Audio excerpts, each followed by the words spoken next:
Happy Varalakshmi వ్రతం అందరికీ. మన ఇంట్లో వరలక్ష్మి పండుగ ఎలా జరిగిందో 1 మినిట్‌లో చూయించేకి ట్రై చేస్తా. చూసేయండి. నిన్న బయట ముగ్గులేసి పడుకునేసాం. ఇవాళ పొద్దున్నే 5:00కే లేచి ఇల్లు ఊడ్చి ఇంక గడప ముగ్గులు గూడా పెట్టేసాం.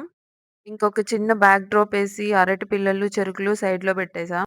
గమనించారా? మనం బ్యాక్ డ్రాప్‌లో గూడా చుట్టు ముగ్గు ఉండేలా చూసుకున్నాం. ఏంటో ఆ పిచ్చి పట్టింది నాకు. ఇంక దీపాలు, కలశంతో సింపుల్‌గా అమ్మవారిని ఇలా కూర్చోబెట్టేసాం. ఇంక ప్రసాదాలన్నీ అమ్మ చేసేస్తున్నారు. ఆల్‌మోస్ట్ 2:00 అయిపోయింది అన్నీ అయ్యే లోపల. ఇంక వ్రతం ఆచరించడం స్టార్ట్ చేసేసాం అందరం కూర్చొని. డ్యాడీ మొత్తం కథ చదివేస్తున్నారు. ఇంకా అమ్మవారిని కలశంలోకి ఆవాహనం చేసుకొని, సంకల్పం కూడా చేసుకొని, తోరణాలు కూడా కట్టేసుకున్నాం అమ్మ, నేను. కథ అయిపోయి పూజ గూడా స్టార్ట్ చేసేసాం. హారతి తీసుకొని ఇంకా ప్రసాదాలు తినేయడమే. పూజ అయిపోయాక ఇంక ప్రసాదాల కన్నా ముందు నేనేమో అమ్మకి ఫస్ట్ వాయనం ఇచ్చేసాను.